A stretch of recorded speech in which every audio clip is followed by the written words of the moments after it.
இதில் இருக்கக்கூடிய கதாபாத்திரங்கள் அப்படின்னு பார்த்தோம்னா முக்கியமான கதாபாத்திரங்கள் ஒன்று சிவராமன், ராஜம்.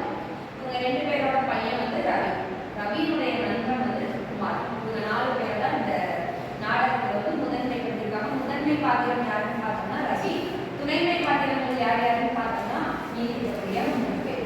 இந்த நாடகத்தினுடைய கதை சுருக்கம் என்ன அப்படின்னு பார்த்தோம்னா ரவி வந்து வெளிநாட்டுக்கு வேலைக்கு போகக்கூடிய ஒரு நபராக இருக்கான். வெளிநாட்டிலையும் வேலை கிடைச்சது. அப்படி வேலை கிடைக்கிற பட்சத்தில் வெளிநாடு போகணும்னா என்ன தேவைப்படும்? பணம் தேவைப்படும் இல்லையா? அந்த பணத்தை ரெடி பண்ணி கொடுக்குறதுக்காக யாரை கேட்குறான்னா தன்னுடைய அப்பா அம்மா வாங்குறான். அப்பா கிட்ட பெரும்பாலும் பேச மாட்டான். அதனால யார் மூலமா எப்பயுமே நம்ம ஒரு செயல் வீட்டில் நடக்கணும்னா யாரை பயன்படுத்துவோம்? அம்மாவை தான் பயன்படுத்துவாங்க. அதனால அம்மா மூலமா சொல்றான். இருவரும் பேசிக்கிறாங்க. சிவராமனும் ராஜனும் பேசிக்கிறாங்க. இருவருக்கும் சின்ன சின்ன வாக்குவாதம் வருது.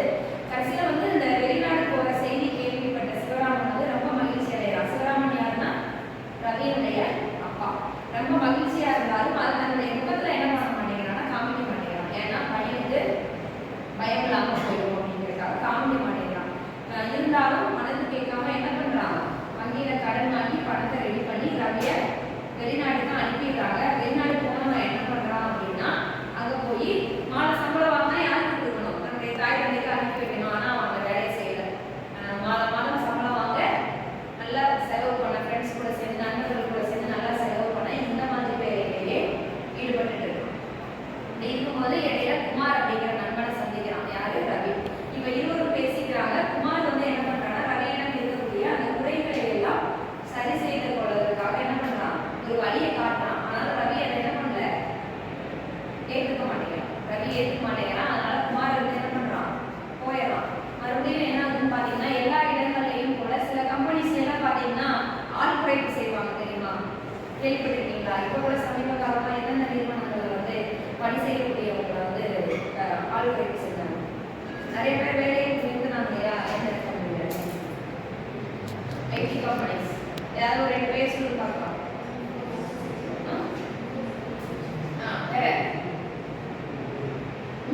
கூகுள், அடுத்தது சாம்சங் சொன்னாங்க. சாம்சங் நிறுவன ஊழியர்கள் ஏதோ இல்லை. சரி, ஓகே. இந்த மாதிரி நிறைய கம்பெனிஸ்ல என்ன பண்றாங்கன்னா ஆள் குறைப்பு செய்யறாங்க. அதே போல ரவி வேலை செய்த கம்பெனிலையும் ஆள் குறைப்பு செய்ததுல யாருக்கு வேலைக்கு வருது அப்படின்னா ரவிக்கு வேலைக்கு வருது. ரவி என்ன பண்ணணும்? அடுத்து இப்பதான் புத்தி வருது. எல்லாருக்குமே இப்படிதான் பட்டாதான் புத்தி வரும். யார் என்ன அட்வைஸ் பண்ணாலும் நம்ம என்ன பண்ண மாட்டோம்? திருந்த மாட்டோம். பட்டு திருந்தா மட்டும்தான் நம்ம என்ன பண்ணுவோம்? திருந்துவோம். அப்படிங்கிற மாதிரி ரவியும் என்ன பண்றான்னா வெளிநாட்டுல போய் யாரும் இல்லாம ஆதரப்பட்டு வேலை இல்லாம பணம் இல்லாம மறுபடியும் யாருடைய உதவி நாட்டா? அப்பா அம்மா உதவி. எப்பயுமே நம்மளை கைவிடாத ஒரு வீரர்கள் இருக்காங்கன்னா அது யாரு? அப்பாவும் அம்மாவும் தான். அது அப்பதான் என்ன பண்றான்னா உணர்றான். யாரும் இல்லாம நிற்கும் போதுதான் உணர்றான். திரும்பி என்ன பண்றான்? ஊருக்கு வரான். அப்பதான் இந்த இடத்துல வந்து என்ன செய்யும் அப்படின்னு பாத்தீங்கன்னா நல்ல நண்பன், தீய நண்பர்கள். பணம் இருக்கு வரைக்கும் கூட இருந்த நண்பர்கள்லாம் யாரு? தீய நண்பர்கள். விட்டுட்டு போயிட்டாங்க. உதவின்னு போய் கேட்டு நிற்கிறான். யாருமே உதவி பண்ணல. ஆனா அந்த குமார் அப்படிங்கிறவங்க மட்டும்தான் என்ன பண்ணான்? நல்ல விதமா அவனுக்கு அட்வைஸ் பண்ணாங்க தானே. அதனால இப்பதான் அந்த குமாரை நினைச்சு பார்க்கறான். நமக்குள்ளேயும் ஒரு நல்ல நண்பன் இருக்கான். அவன் எவ்வளவு நமக்கு நல்லது சொன்னான். ஆனா அவன் சொன்னதை நம்ம சொன்னதை நம்ம கேட்கல அப்படின்னு வருத்தப்பட்டு என்ன பண்றான்? அன்றையிலிருந்து திருந்த ஆரம்பிக்கிறான். யாரு நல்ல நண்பன், யாரு தீய நண்பன் அப்படிங்கிற உணர்ந்துக்கிறான். அது போலதான் ஒவ்வொருவரும் என்ன பண்ணணும்?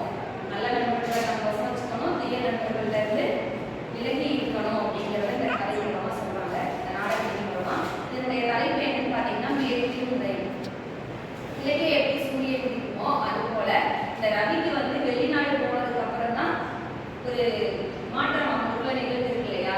அது வந்து வெளிநாடு எல்லாமே பெரும்பாலும் எந்த பகுதியில் இருக்கு? மேற்கு நோக்கிதான் இருக்கு.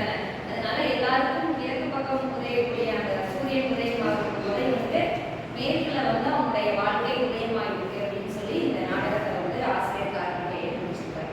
இதுல இருந்து நீங்க என்ன அனுபவத்தை கற்றுக்கிறீங்க? யாராவது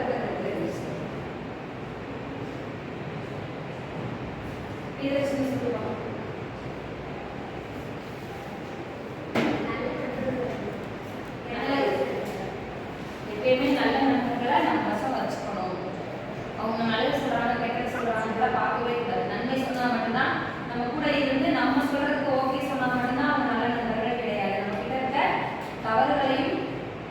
காட்டக்கூடியவங்களும் நல்ல நண்பர்கள் தான் அப்படிங்கிறத ஒவ்வொரு புரிஞ்சுக்கணும். அடுத்து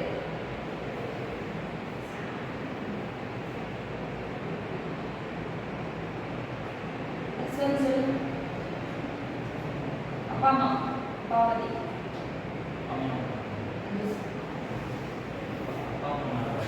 அப்பா அம்மாவை நல்லா பார்த்துக்கணும். எக்காரணம் முன்னேற்றம் பண்ணாதவங்கள அவங்க மனம்